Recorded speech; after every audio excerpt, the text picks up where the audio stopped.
In these times of uncertainty, it's all the more important that we keep collaborating, informing, and inspiring each other, so that we can be smarter and better tomorrow. Welcome to the Pakhuis de Zwijger livecast.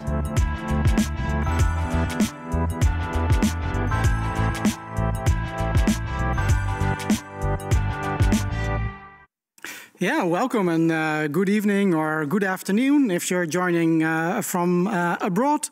Welcome to the 4th edition of the Media Architecture Biennale livecast organized by the Media Architecture Biennale in collaboration with Pakhuis de Zwijger. My name is Martijn de Waal. I'm a professor here in Amsterdam at the Amsterdam University of Applied Sciences, heading the research group of Civic Interaction Design. And I'm also one of the organizers together with Nanna Verhoef, Michiel de Lange and Frank Surenbroek of the Media Architecture Biennale, an event that will take place online in June and July. We'll start at the end of June. And today we will talk about the intersection of two emerging fields, media architecture itself and civic interaction design. And we will do so with 4 really interesting guests. We have from Amsterdam, Michiel Swarts and Diana Krabbendam. From Montreal in Canada, we'll be joined by Muna Andraos from Daily to Leisure, an art and design studio. We're moving on to South Africa after that, where Nancy Odendaal will join us from Cape Town, ending up in Boston at the US East Coast with Eric Gordon, who is a visiting professor at MIT.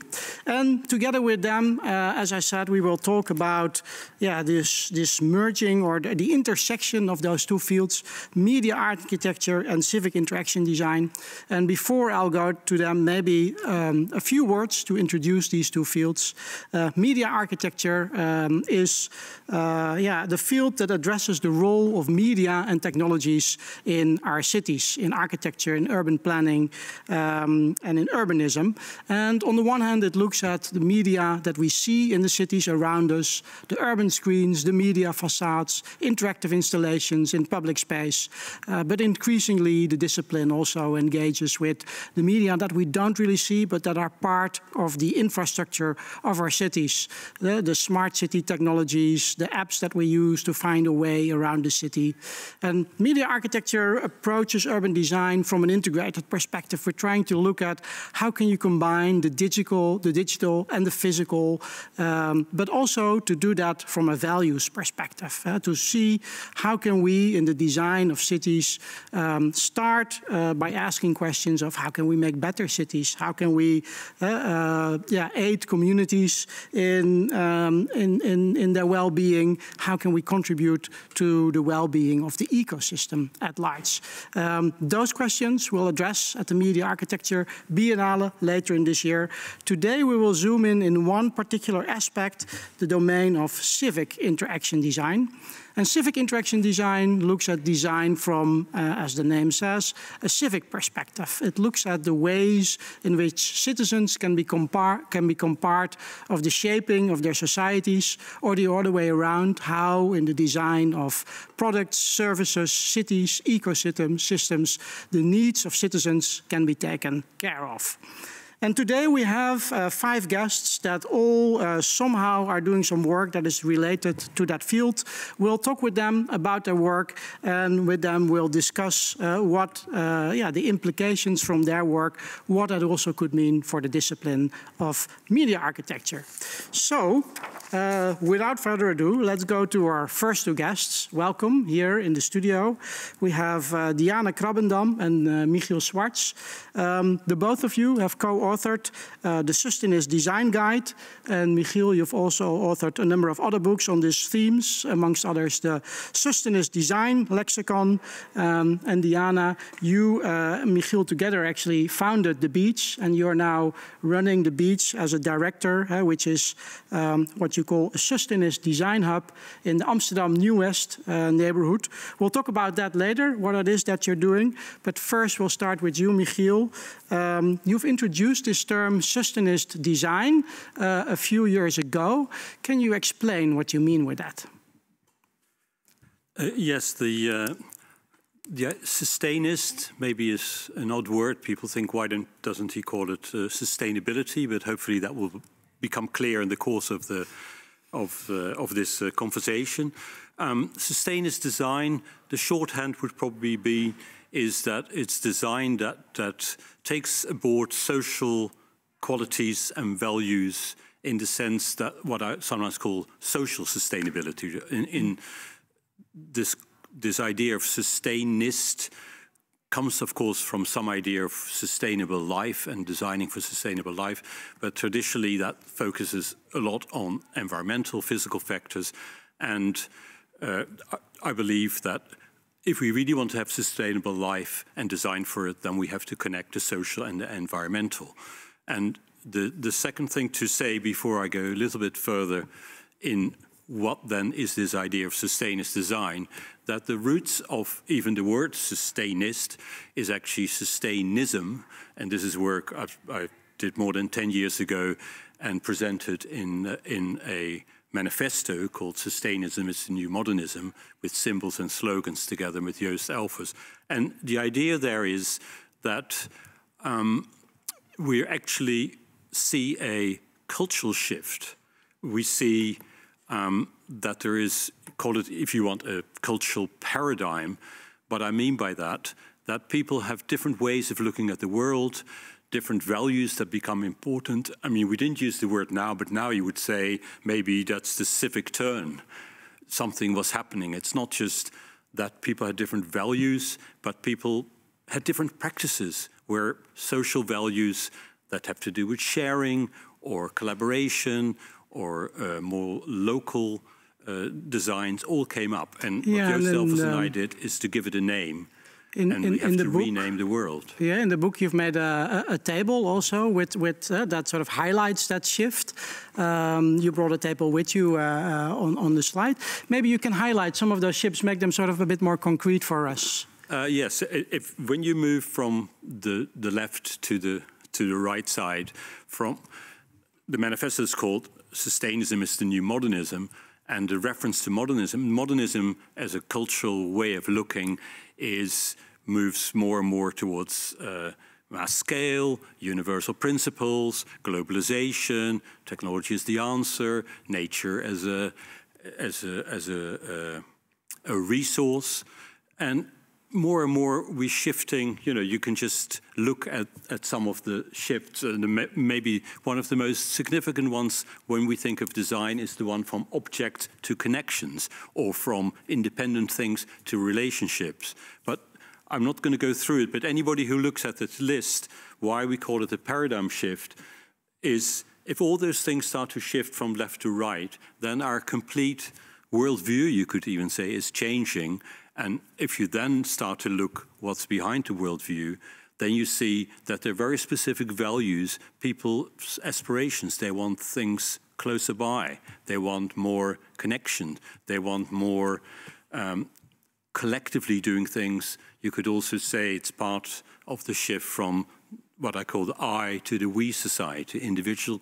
So there's so many things happening from my sort of cultural, sociological point of view that we have to give it a different name and then try to work out what does that mean for design practice and who is the designer, for example. So what you're describing, you see sort of a broader cultural shift, and that means that design has to respond not only by introducing maybe new methodologies, but by introducing a new way of thinking about design itself as well, right? Yes, but there's an interesting thing before you get to this challenge. How can we do different kinds of design? That the very idea of Sustainism and sustainist design is not something that Joost Elfers and I theorized about. And when Diana Krabberdam and I continued to work on what is sustainist design, the reality is that the world has changed and was already changing, that people in practice were finding out new forms of design with new values and qualities. And that was our source to say, look, there's something new going on. It's also urgent to find out what it means for the future of design, but design has already changed. And I think all the examples that we'll see, I think here from the other guests, the international guests, will confirm that they're all designers, but it's a very different kind of design of the modernist, functionalist, global design. And can you make it concrete with an example? Of Probably the best examples have to do with local approaches, or what we call a neighborhood ecology, a neighborhood design. Traditionally, we work in the modernist era, we work top-down, not just in a power sense, but also we have universal or global or national principles, and then we cut them in a very small scale, and you say this is local. And what you see happening now, it goes the other way around. People want local solutions that they share, and together you build up very much in a network kind of way. That's why it's so relevant for the network society, into making it a bigger whole. So the idea of local, and I don't mean just geographic local, it's what someone sometimes called the dividends of proximity, nearbyness as a quality. How do you get the qualities of nearbyness into your design? These are questions that I know from doing design, teaching at design schools, is a question that traditional designers haven't looked at. Yeah. And we're going to look at that, what it means concretely in a second in practices in Amsterdam, New West. Before we do that, what I find really interesting is that you also, in a subsequent publication, the Sustainism Design Lexicon, you also come up with a number of design principles, right? Maybe we can pick out one or two of them. For example, one of them is proportionality. What do you mean with that? It has to do with what we just talked about. Traditionally, if we think about size and what's, if you want, appropriate scale of a design, we have a design and then we sort of literally upscale it, whatever it is, whether it's in media or in the physical world, or if it's a product. The proportionality is ask the question, is bigger always better? And it is not a plea for small is beautiful, but to check in our designs, when do we lose the qualities when things get too big? I mean, from the social sphere is when you have a successful little restaurant and then you open a second one and third one. And that this could maybe work, but you can be sure once you have 10 or 20, let alone as many as Starbucks has, then some of your core qualities of that restaurant will have gone. So values and qualities disappear if you get too big. So this proportionality principle is a really crucial question in design. And if I may take one other one from this billboard, but maybe you want to get to that. Well, because of time, I think it would be nice to get Diana also in the loop. Diana, because you've been working with Michiel on making the Sustainable Design Guide, you co-founded the Beach together. So what does it mean for you, this approach to sustainable design? Yeah, it means to me and to the team of the Beach I work with, especially that we are still exploring what it is. So what is sustainable design is not something we can answer immediately, because we are still exploring what it is. Also, design is shifting, so we are actually developing a new kind of design. But first of all, it is what we call design with people, designing with people. And I use the verb designing because it's what we do in practice. It's what we do all day long. It's what we do on the go, what we do real time. Yeah, and maybe we're part of it. Maybe we can look at some examples, because what I find really interesting in your work is that you really try to theorize what design could be in this society, and it's about bringing out relations rather than just transactions, for example, contributing to the social fabric, including people actually in the design. But you're also making it actually very concrete in the Beach, in a building in Amsterdam, New West. This is what it looks like. Can you tell us a little bit about your location? Yes, the location is very important to us because, well, as Michiel already explained, it's very much about being there. It's about being part of it and being close by. So the building is a place where we can meet, where it's a very open space, and we use the space to do projects. We work with people, we co-create with people, so people can own it, so they can be part of it, and they can build ownership on what we are doing. So that's very crucial in sustainable design, that it's not design with for people, but it's with them. and it has to be relevant to them. So they have to be, they are experts too in the design process. They are experts in all kinds of things in their real lives. Yeah, because so let's take one step back. You've been in this place, and it's an old garage that's been turned into, well, a creative hub, as you like to call it, right now. You've been there for 10 years, right? Yes. Or more than 10 years. And during those years, you've designed and come up with lots of different types of projects involving people in the neighborhood in all kinds of activities. Tell us a bit, how does that start? Yeah, well, it started with building trust and to show that we are not one of the institutions that is not really taking care of what is relevant for people in the neighborhood. So a lot of institutions do have their own agendas, and a lot of people don't trust institutions. So that's what we met when we came in that neighborhood.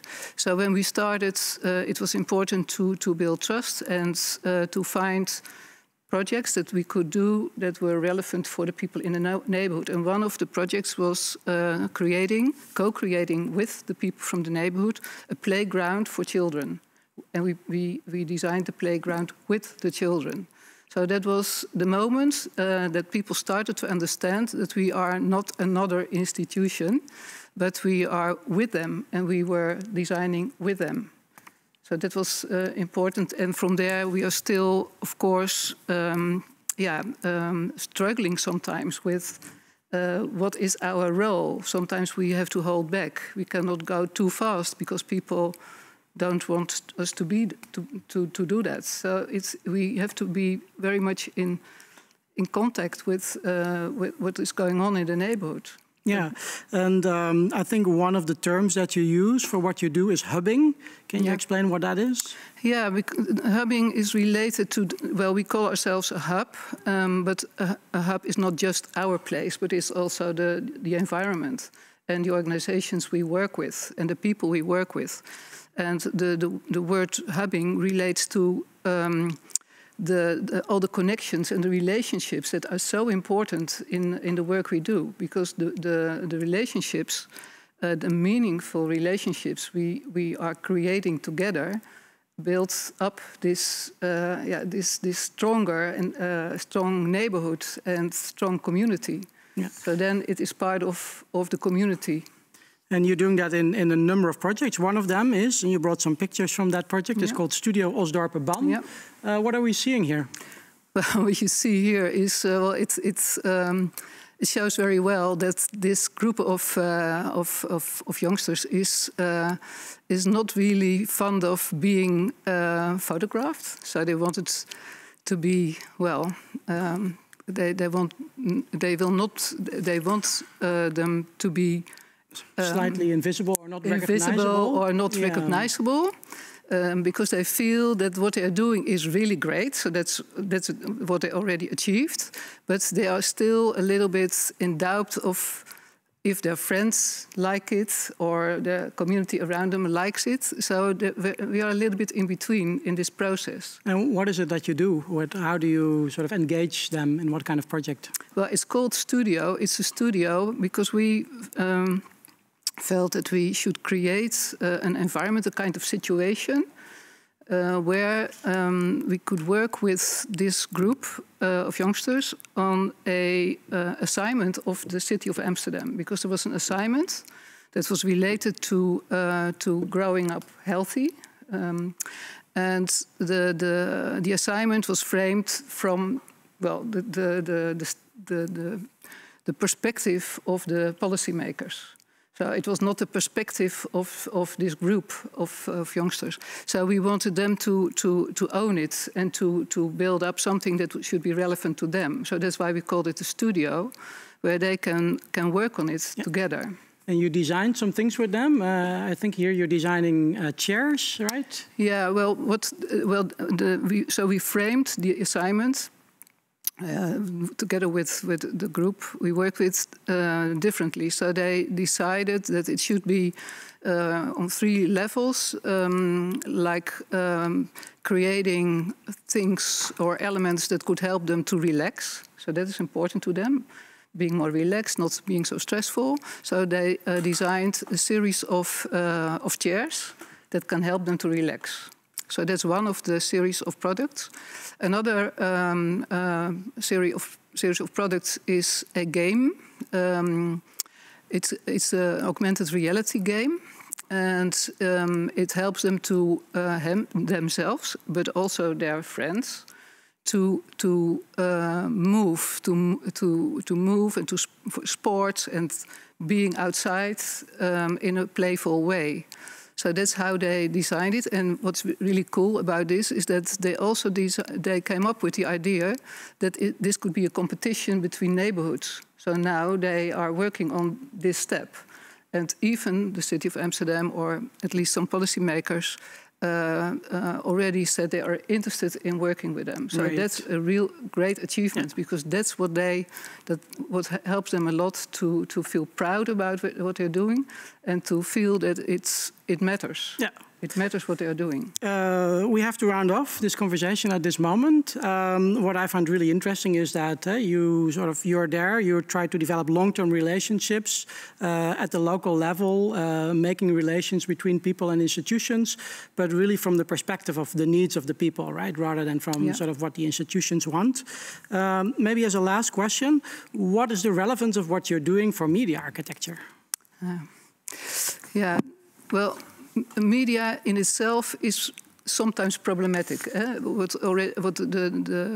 the photo we showed from this group of youngsters already showed, their relationship with media is problematic, because they don't trust the media. So it could really help if we can develop media infrastructures or media architecture that they really can own themselves. So that's maybe also a kind of challenge we have to work with. But that would be really great, because of course, they want to be part of something, and they want to share what they are doing because they're proud. So for them, it is an opportunity, but it's also something that is not... Taking ownership of the city. Thank you. We'll get back to you. We'll involve you later on in the discussion with the other speakers. Because the last thing, I think you said, taking ownership of the city, I think that's a great bridge to our next guest, Muna Andraos. Muna, welcome. Hello. You're the co-founder and co-director at Daily Tous les Jours, an art and design studio in Montreal, well known for various creative interventions in public space around the world. And I think this notion of making people to take ownership of their city, I think that's an important theme for the work that you do, right? Can you tell something about that? Definitely. At Daily Tous les Jours, we founded the studio really with the intention to create collective experiences that can transform people's relationship with their environment and with each other, ultimately contributing to creating more resilient communities through the process. We create large-scale interactive installations, and our objective is simply to have opportunities for conversations and dialogue to emerge between people. Yeah, you brought some examples, so let's have a look. The first one that we would like to show is an installation called Musical Swings. And we have a little video of that. Definitely so. Yeah, Muna, can you explain us what is it that we're seeing here? It's a project that was originally created 11 or 12 years ago for the city of Montreal. It's a set of swings that make music when you're on them with your body. If you swing alone, notes emerge, but if you swing in synchronicity with your neighbor, then new melodies can emerge, harmonies also. So it's a bit of a metaphor for how we can achieve more together than alone. And it's a tool to encourage cooperation and collaboration amongst people, and ultimately, we hope, amongst strangers as well. Yeah, and you've put it on in Montreal, I think for many years now, right? It was up in Montreal for 11 years. So following the first presentation, it was temporary 3-week presentation. The public really embraced them. They wrote to the city asking them to bring back their swings, and they've helped us make it a spring ritual ever since. Yeah, and I think in many ways it's representative for a lot of the work that you do, right? It sort of creates this small interactions in public space, almost as in a sort of a Jane Jacobs kind of way, like building trust through all these sort of micro interactions that are happening, also inviting people to sort of collaborate. How do you design for that? How do you sort of invite people to start that collaboration? Definitely. So we design with a pretty traditional design process, really anchored in research, understanding the context, the different type of usage of a given environment. In the case of the original musical swings, we involved a professor from the science university that's really next to the site, as well as a musician representing kind of the opera house on the other side. And together we arrived at this idea of building a gigantic musical cooperative instrument and experiment in many ways. We have to make sure that the invitations are clear for the public and that we design for all level of engagements when we create for the open kind of urban public space. We want to embrace both the passerby who doesn't want to really engage that much as someone who's kind of an observer, someone who comes in and decides to engage, all the way to the repeat user who explains to everyone all the secret ways of interacting. And this diversity of usage creates kind of the vibrancy of a place that we're looking at. Right. So I think that's also in many of your projects. So this layered approach, right? You can sort of enjoy it as a bystander. You can enjoy it as sort of you're just swinging it once. You can start sort of play around with it, and some people may come back like every once in a while, right, to play, and they become regulars almost. You told me that you also consulted a biologist for this particular work. Can you tell us a bit more about that? What did you learn from the biologist? Definitely. We knocked on the door of the university hoping to get engineers who would help us solve all the technical problems. And the biology professor arrived at our door saying he was sent by the university. I was like, okay, what do you do? And his specialty was on animal sociability and animal cooperation and learning patterns. It was a fantastic way to really learn about, of course, what we have in common with animals in so many ways, but to start thinking about why as human beings we need each other, why do we collaborate with each other, and how can we create context that encourage and celebrate these types of collaboration for the group. Yeah. And do you have one particular example, how that translated into a particular design principle for these swings, for instance? Definitely the principle of synchronicity and encouraging that synchronicity is the result of what would happen if two people decide to cooperate with each other. It's something that, as we saw in the previous picture of the swings from the beach, people tend to do naturally. We just kind of emphasize that and reward it as people start kind of embracing it a little bit more. Yeah, great. You brought another project, a bit similar, but in a different context and also a different interaction. It's called... Musical Shadows. Yeah, and the Pearl Divers. So let's have a look at that.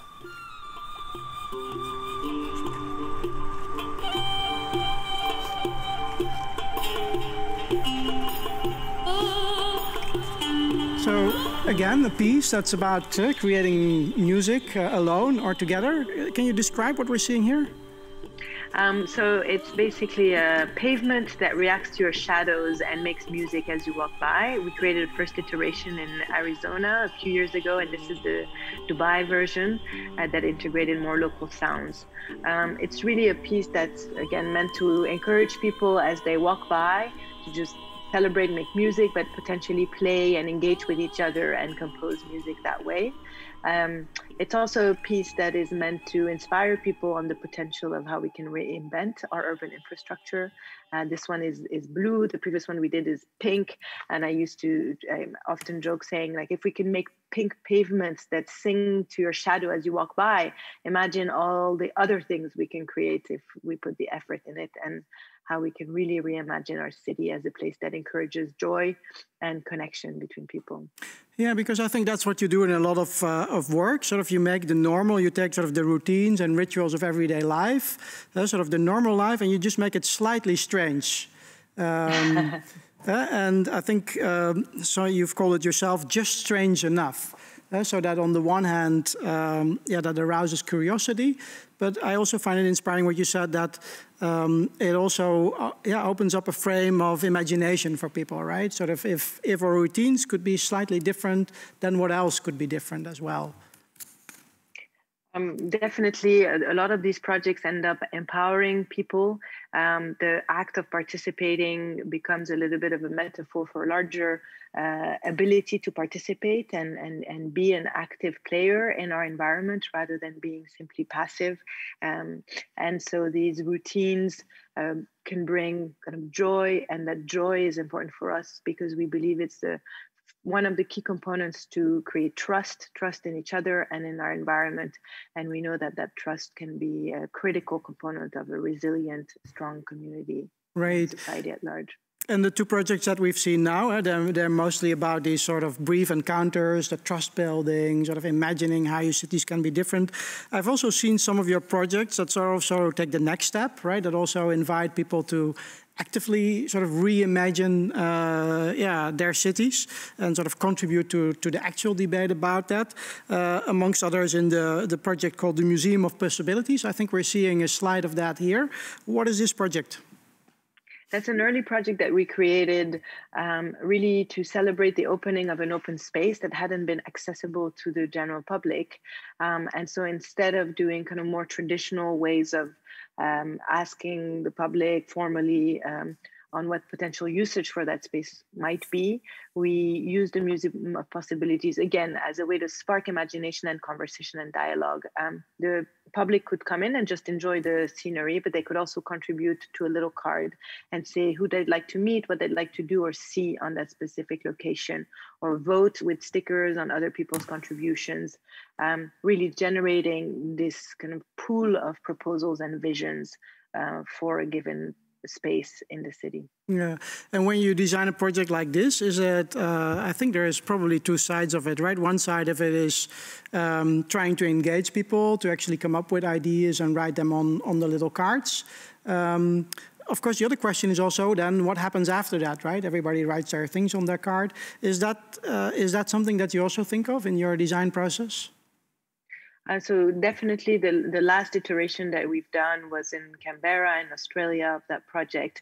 And we really worked with a local group there to see how some of these could be translated and organized for potentially policymakers to take into account, and also encourage them to plan kind of small scale budgets that could be directly allocated to the public so that they can become the active enablers of some of these ideas. Yeah.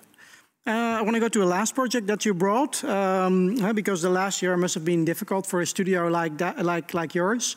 Of course, with the COVID lockdown, people not going to enjoy these festive collaborative activities anymore. But you came up with a hack, and you came up with a project that actually works also during COVID. It's called Walk, Walk, Dance. Can you describe what we're seeing here? Yeah, Walk, Walk, Dance is the result of research we've been doing for a few years now on increasing and improving walkability in cities, knowing that the walkability is associated to kind of better health incomes, resiliency, etc. At the beginning of the pandemic, we asked ourselves whether it was the end of public space, like a lot of people, and the end of our practice, whether we should shift to the virtual world. Thankfully, pretty quickly, we realized that it wasn't going to be the case, and that these cities without humans were really quite uninteresting. And so we went back to the outdoor space. We saw in Montreal, like I'm sure in a lot of the cities, all these lines appear indicating us where we should stand and how we should keep distance between us. And we started thinking about how we can make that distance between us something positive, and turning it to an opportunity. And so what we know how to do is add a little bit of music and a bit of joy. So we turned these lines into musical lines, inviting the public again to play with their environment, with the city, with these constraints, and start kind of building from there propositions for how we can get back together in a safe way, without losing the value of this human connection that we all missed. Great. That was part of a bigger project in which you called Better Together also, or connected to that, in which you studied sort of the future of public space for the post-COVID city. I have one question that's coming in. People can ask questions in the chat. It's a question from Eric, and he's written, we've seen several models of creative collaboration and community channeled through aesthetic experiences. Are there also models for engaging publics in a more direct action oriented around social change? So how do you go from these moments of brief interaction in these aesthetic experience to actual social change, or provide people with a agency to actually change something in their city? Is that something that you're addressing?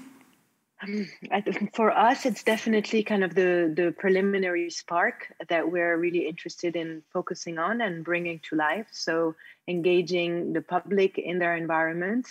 We see that these kinds of work and pieces, often whenever we visit different cities, they help generate pride and a sense of ownership of people in their cities. So, and we believe this is kind of the bedrock of potentially more civic engagement. But of course, I think kind of we have to start building from that with potentially foundations like the one we saw earlier to continue that exercise and build through into kind of active social change. Yeah, because I think indeed a lot of what your work is sort of planting a seed in the minds of people. So change is possible. And then maybe Diana, do you see a connection to your work? Absolutely. How's that? Yeah, well, we also work with artists for that specific reason, to inspire people to create opportunities for opening up imagination. But then, what happens afterwards is that you have to pick it up there and help people to use their imagination in ways that work for them in their local situation. Right. So I recognize it's. I guess what you could say that both of you are maybe sort of part of a larger ecosystem that could work together in what you call neighborhood ecologies as well. Thank you so much, Muna, for joining us. Stay online. Maybe we can bring you in later on in the program. We're going to move continents now, because we're going to shift our attention to South Africa, where Nancy Odendaal will be joining us. Nancy, it's great to have you here.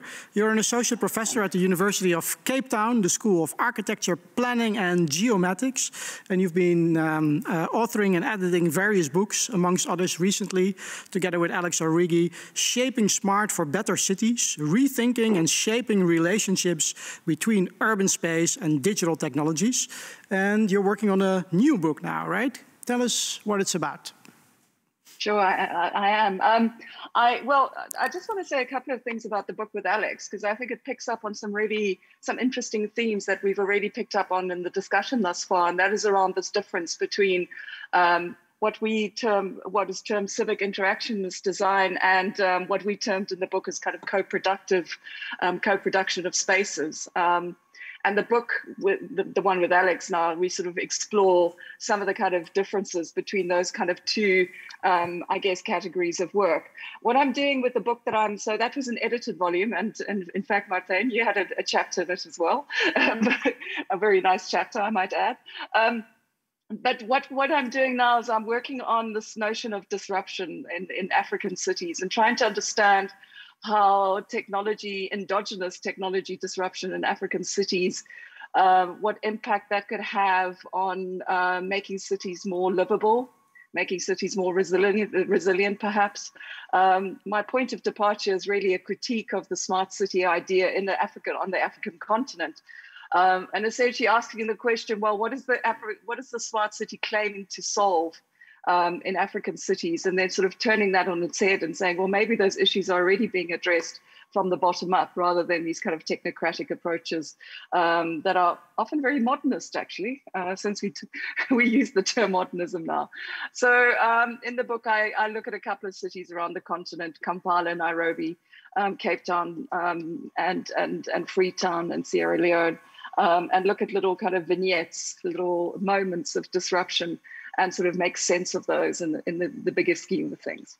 Yeah, and what for you sort of make this look at African cities? I mean, what are you learning from them? What makes them sort of different when we, for instance, look at London or Boston or Amsterdam? Sure. Yeah, it's interesting. You know, when Alex and I were putting the book together on shaping space, we wanted to get away from the whole global north and global south divide. And in fact, we've co-authored an article where we do that. We say, well, actually, the smart city that's from the bottom up is a kind of global phenomenon. You don't have to live in the global south to kind of, you know, to study that. But I guess what makes the African context so interesting is that you have cities that are largely informal. I mean, a lot of West African cities have up to 70% informal economic activity. You have cities where you might have strong government, but you have weak governance, which has a huge impact on the way people live their daily lives and how infrastructure gets rolled out or not, as the case may be. And then I think pertaining to our discussion, what's really interesting is this notion of hybrid spaces that I've been playing with, especially with the book with Alex. This idea that, you know, different spaces can play different roles at various times of the day for different actors. So a bus stop, a taxi stop, taxi stop, I mean, sort of a minibus taxi as in a sort of paratransit type transport, can play a role as a kind of market space. It can also play a role as a kind of collection point for transport. So playing with those hybrid spaces and somehow interfacing that with the kind of technological kind of disruptive practices that come from the bottom up has kind of thrown up some really interesting some interesting ways of understanding place as well as space. Yeah, we'll have a look at that in a second, because what I find really interesting is that regularly if we talk about disruption, it's the disruption that comes from Silicon Valley, right? And that sort of disrupts our institutions and maybe undermines public values. But if I hear you right, you see a different kind of possible disruption, right? Where sort of these new smart technologies may even have a sort of an empowering role or help people from a civic perspective. Is that right? That's exactly right. I use the term quite ironically, actually. And in fact, when my book review, when my book proposal was reviewed, there were a couple of reviewers who were pushing back and saying, "Please don't use that term. We're sick of it." I said, "You don't get it. I want to use it differently." So yeah, I use it as a kind of, I guess, as a means of appropriation, as a means of unsettling platform urbanism, and thereby also unsettling the city. So let's have a look. You brought an example, some slides. What are we seeing here? Yeah, I mean, that's just me sort of turning a corner in Freetown in Sierra Leone and just loving the juxtaposition of, this kind of glossy media architecture, this glossy image of, experiencing smart data, and then kind of right underneath it, what's essentially an informal trading space. When I went back to the same spot a year later, all of that was gone. So it was a kind of fleeting moment that I captured, but I think it captures those contrasts quite nicely. Well, it seems like a juxtaposition. At the same time, you've described that the people beneath that billboard, they're actually making use of those smart technologies, right? They're using cell phones. Totally. Smartphones. One of the cases that you've been looking at is the Boda drivers. We see them here. What are they? Okay, so that's Safeboard, which is an app for border riders. So border is a term, an East African term, that was coined to describe motorcycle taxi riders who kind of work in what we describe in transportation planning as the paratransit industry. So they're not formalized. I mean, they have their own sort of informal institutions, but they essentially work outside formal governance, I guess. So what Safeboard is an app that was developed by a Ugandan, and with the kind of, I mean, we spoke about, there was talk about values and principles early on, and this is something I found really interesting in this case, is how there was a very strong value that was embedded in that app, and that was around professionalizing the border sector. getting border riders to be taken seriously and not to be constantly harassed by the police, etc. So, and Safeboard is now morphed into much more than an app. It now includes the sale of food. It includes kind of 3 connections to 3 cloud kitchens, where Ricky, the owner, has kind of specifically targeted food production, folks who produce food from the informal economy, people who produce local food, sell it on the streets normally, and sort of connecting those folks with border app users. Right.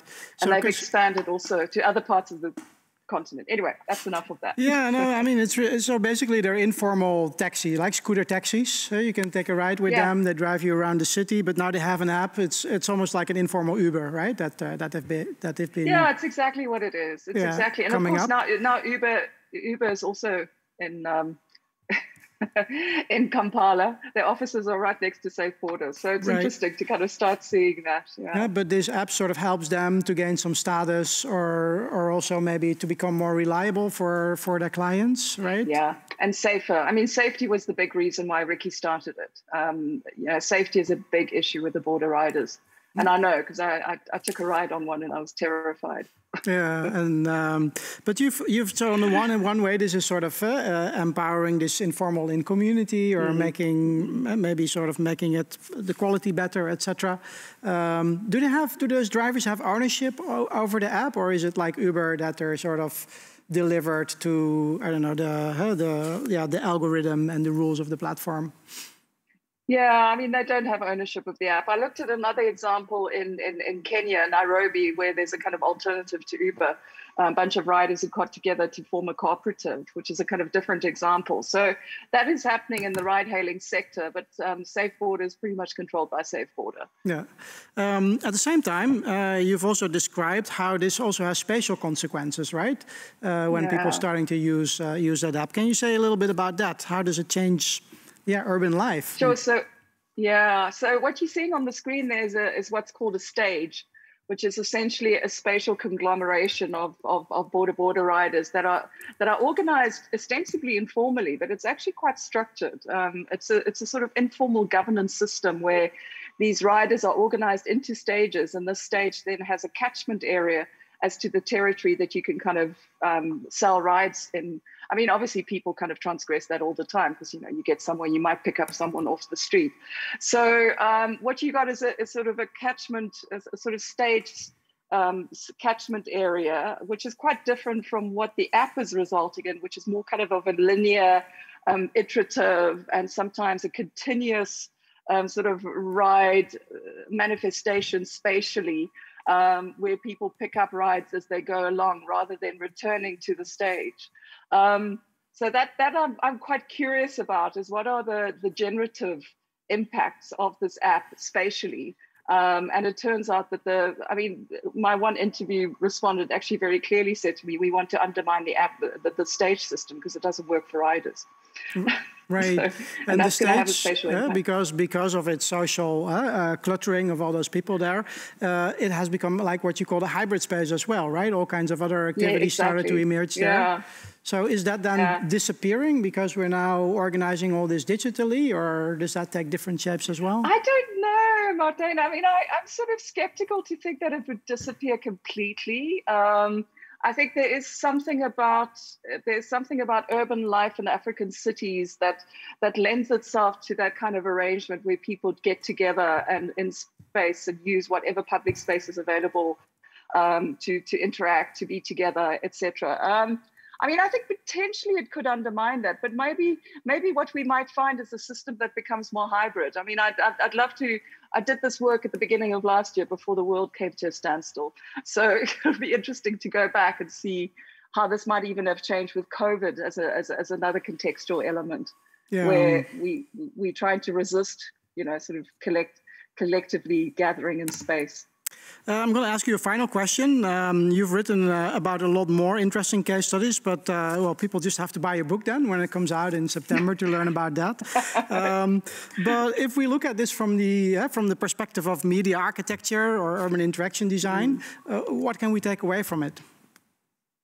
Well, I mean, I think what's interesting is how we can maybe come up with ways to kind of co-produce public spaces that speak to both the digital and the analog. I mean, if I can use those terms so crudely. I mean, to me, I think we might be surprised by what we can come up with. I mean, one of the case studies that I looked at for a book on that was edited by Rob Kitchen on the right to the smart city, I looked at an organization called Reclaim the City in Cape Town. That's essentially a social activist organization.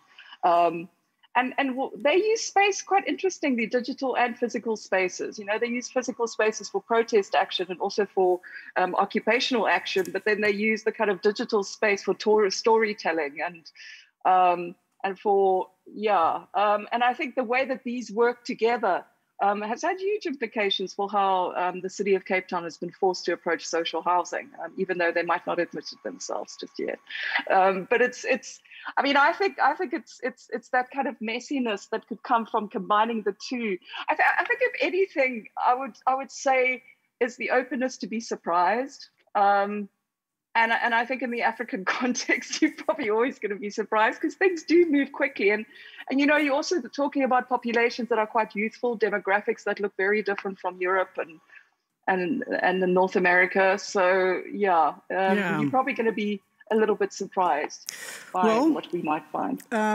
Thanks for your contribution, Nancy. Thank you. Learning from African cities.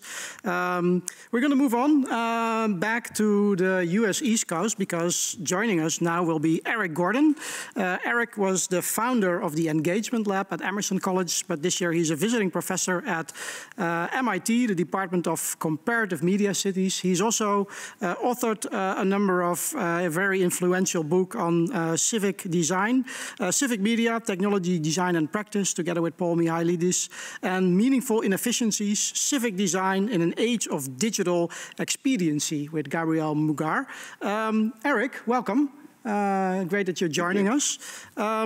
You talk a lot about your work, in your work about civic design. Can you explain to us what that is for you? Sure. So, you know, so much of what we heard today touches on what I call civic design, and you know, and I think there are so many names that that we could call a sort of emergent practice, whether it's co-design or elements of participatory design. What we're really going for with the designation of civic design is an understanding of the outcomes of design. So not simply the process, not simply the collaborative design process, but actually the concept that the outcomes of design are geared towards emergent publics. And so we explain that in the book, and that you know, for us it's all organized around a concept that we call meaningful inefficiencies, which is the name of the book. Meaningful inefficiency, right? That sounds like an oxymoron. So you have to explain that to us. Sure. So I'll say that just quickly to go back to civic design, the idea that, again, the outcome of civic design is an emergent public, and ultimately what we say is this concept of care, which we could talk about later. But let me go back to meaningful inefficiencies, which is really the process that we lay out. And again, we've heard, you know, Mona was touching on this as well. But the concept of creating spaces that cultivate an opportunity for people to play, to experience some sort of dialogic moment, that can lead to trust. I'm particularly interested in how do we go beyond that sort of initial interaction, that initial experience, towards the building of infrastructure, or this concept of infrastructuring. So let me back up and talk about what a meaningful inefficiency is. The concept is actually inspired by a philosopher named Bernard Suits, who wrote a book called The Grasshopper, which is about games. And one of the things that he says as a definition of a game is that games are by definition inefficient. In that, what they are is that they are systems that have an outcome, that is clear to the human that occupies the system. But what happens is that we place what he calls unnecessary obstacles in our way so that we cannot get to the system in the most efficient way possible. So he uses the example of golf famously, and he says that, you know, in golf, the most efficient way of getting the ball into the little hole would be to pick up the ball and walk over to the little hole and drop it in. But instead, what we do is we sort of install these inefficiencies into the system so that we can play, right? So that's what a game system is. And so what the inspiration that we took from that is that, in fact, that's what good systems are. That's what good human systems are systems where where you are within a system and moving through it to get to the end point is not the primary goal, but being in the system is in itself a goal. And so you know, Suits also says that the goal of playing any game is to play a game. And one might argue that the goal for some civic systems now, the systems that actually cultivate our public lives, the goal of being in those systems can be to be in those systems, right? That it's not necessarily entirely outcome driven. And I think this is where we respond also to the discourse of the smart city, discourses of efficiency as sort of cultivating a city that squeezes out happenstance. That squeezes out the sort of opportunities for play and relation towards the sort of outcome generation and the efficiencies that we understand as the goal of smart. And so the meaningful inefficiencies then is the deliberate design of inefficiencies into systems that are not necessarily designed to be that way. Yeah, because that was one of the things that struck me in your book, that you say, well, the traditional notion of design is often that optimizing a system or doing something with sort of the minimum of requirements or means. And you're turning that around, right? You're saying, no, we should design extra hurdles. We should insert places for play. So meaningful relations between citizens or between citizens and governments can emerge from that. You brought an example of that. It's a project that you did called Beta Blocks. Can you explain what that is? How this is a meaningful inefficiency? Sure. So the Beta Blocks project was a smart city planning process that we designed with the city of Boston. The idea was to design a system whereby communities can have some say in the technological enhancements in their spaces. And so it had multiple components, and I can describe a bit of the procedural intervention that we created. The first thing was that we designated what we called exploration zones, which were 4 square block zones within the city where we were able to relax permitting such that technologies can be temporarily installed for the purpose of public scrutiny. And within each of those zones, there was a community advisory group, or what we called a zone advisory group. And the zone advisory group had ultimate, governance power over what technologies were to be placed in the city and how it was to be used. And also, there was a system devised such that people within these advisory groups would ask the questions: what data is it collecting? What's the data for? What's the business model of the company that is installing this tech? How does it benefit me, and how does it benefit my community? And then the outcome of this temporary installation was to create a series of recommendations in collaboration with the government so that the decisions about how technology companies interact with the municipality were now, we put a wrench in that system, essentially, that elevated public voice into that process. What you're looking at on screen is a kind of public exhibit that went along with it. So we built this is an inflatable that we called the Beta Blob. And the Beta Blob was an object that we could move about a city. It existed within the exploration zones, and then it moved elsewhere.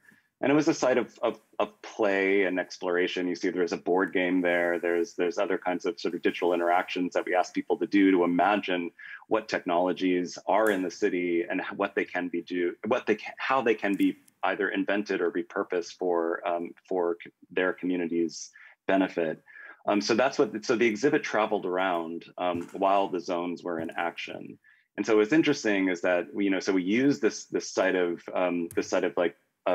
joy and surprise as part of the process, but we tried really hard to integrate it or institution it. We tried to sort of move that moment of joy and delight and sort of put it into a parallel process that we were developing, such that we can actually transform the mode of governance of the smart city as the municipality understood it. Yeah, because what I find really interesting in this is these two aspects, right? On the one hand, it's also an aesthetic experience, right? In a way, you come up with this friendly-looking blob that probably arouses curiosity, and you see people even started hugging that, and that's sort of a way to drag people in, right? Sort of to get them out of their daily routine or rituals and engage with you in a playful way in the discussions.